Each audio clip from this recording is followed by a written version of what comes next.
Namaste viewers and listeners. Myself Dr. Brahmdatt Sharma, Associate Professor Komar Bhitya, Shri Shirdi Sai Baba Ayurvedic College, Reinwal, Jaipur. Today I am going to talk about a bacterial disease, diphtheria. It is also known as Rohini. The word diphtheria belongs to Greek word diphthera, that's meaning is leather. This is because it refers to leathery sheet-like membrane that grows on tonsils, throat and in nose that makes it difficult to breathe and swallow. So the presence of diphtheric membrane is the classical feature of diphtheria.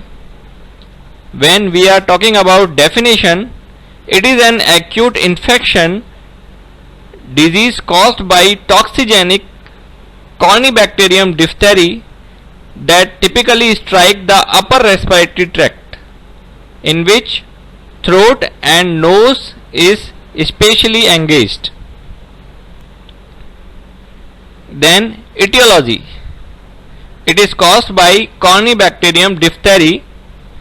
It is an aerobic gram-positive bacillus, pleomorphic, club-ended, non-spore forming, non-acid fast and non-motile bacteria. It is mainly four types: gravis, mitis, belfanti, intermedius, in which gravis is more severe form. Next we see the epidemiology. It was said that this disease killed as many as 80% of the children below 10 years because in past there was no treatment. In India it was endemic disease but declining trend of diphtheria due to increasing coverage of child immunization, mainly DPT vaccine. Reported case in 1987 was 12,952 and it declined in 2011 to 4,286. 112 deaths, showing the case fatality rate is about 2.61, that is very low. Transmission of diphtheria through infective material like nasopharyngeal secretion, discharge from skin lesions and contaminated fomites like towel, brush, toys and other usable things. Person to person transmission occurs through oral or respiratory droplets. Close physical contact may be other cause.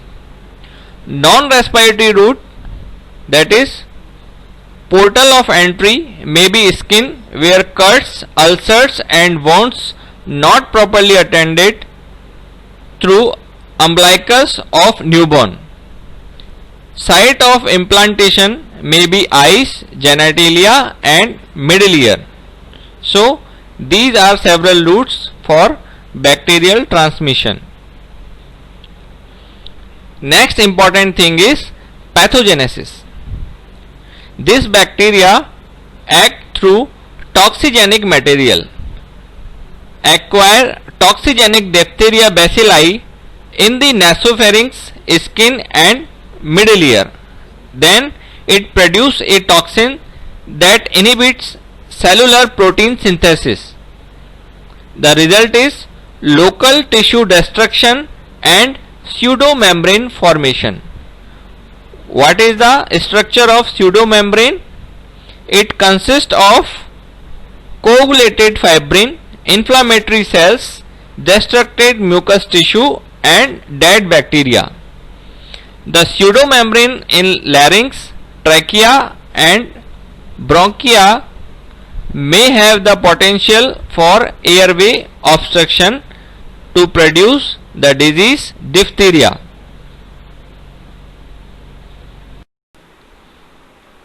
Next is clinical features. The incubation period for Corynebacterium diphtheriae is 2 to 6 days or may be longer. In this period there is no symptoms. Then the disease begins insidiously with sore throat.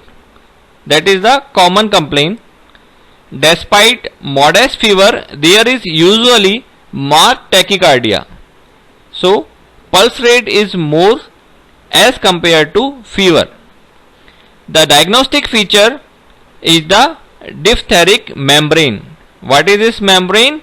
Wash leather elevated grayish membrane on the tonsils.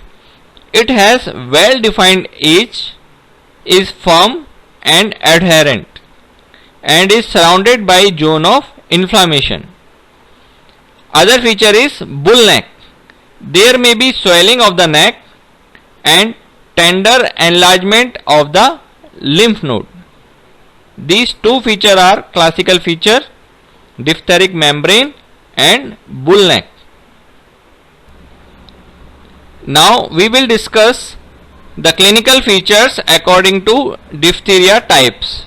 The first type is pharyngotonsillar diphtheria. The main complaint is sore throat, difficulty in swallowing, low grade fever at presentation, presence of pseudomembrane over tonsils, edema in submandibular region and bull neck appearance. You can see in this picture there is bull neck appearance and diphtheric membrane on the tonsils. Next type is laryngotracheal diphtheria. It preceded by pharyngotonsillar diphtheria.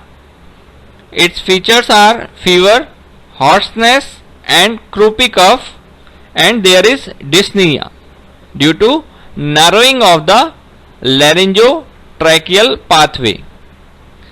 Next, less common type is nasal diphtheria. It is the mildest form. You can see in this picture, localized in septum or terminates of the one side of the nose. Mucopurulent nasal discharge, membrane extend to pharynx. These are other types. Next important type is cutaneous diphtheria. It is common in tropical areas. Secondary infection of previous infected or skin abrasion is there. Presenting lesions, an ulcer surrounded by erythema and covered with membrane. You can see in this picture there is a presence of a membrane on the wound, on the ulcer. So this is the classical type of cutaneous diphtheria. Next, what are the complications of diphtheria? In this, death from acute circulatory failure may occur within the first 10 days. About 25% of the survivors. Early toxemia may later develop myocarditis with arrhythmias or cardiac failures. In neurological involvements, in 75% of cases usually start after 10 days with palatal palsy. Paralysis of accommodation manifest by difficulty in reading small prints or small letters. Generalized polyneuritis with weakness and paresthesia may follow in next 10 to 14 days.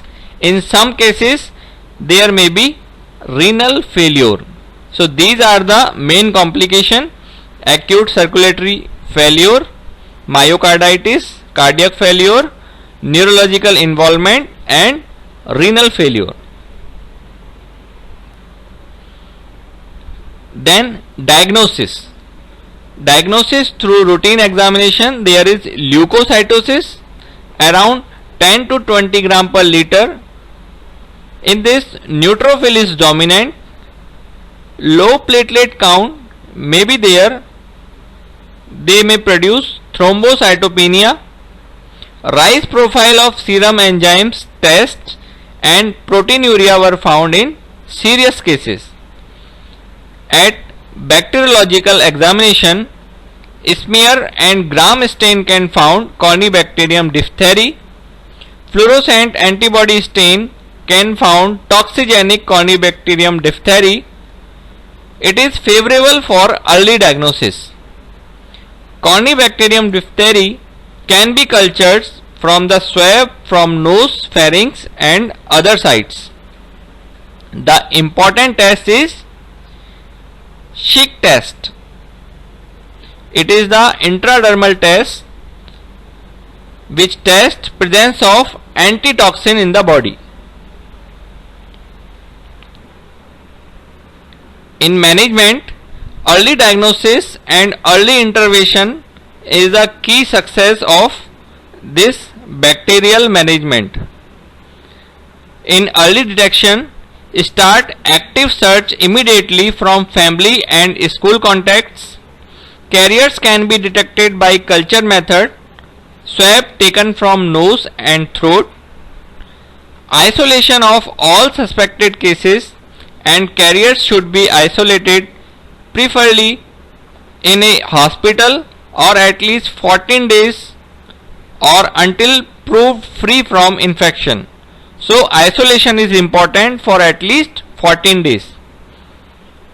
Next important thing is 2 consecutive throat swab taken 24 hours apart should be negative before terminating isolation. So this always keep in mind. Next, treatment. Before starting the treatment, test dose of 0.2 ml subcutaneously to detect sensitization of horse serum.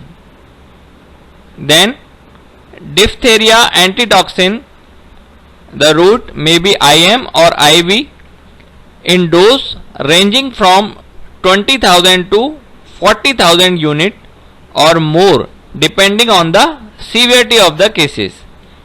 In mild early pharyngeal or laryngeal diphtheria, the dose may be 20,000 to 40,000 unit.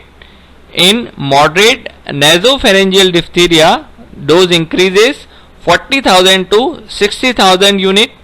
In severe, extensive or late disease, the dose is more 80,000 to 1 lakh unit.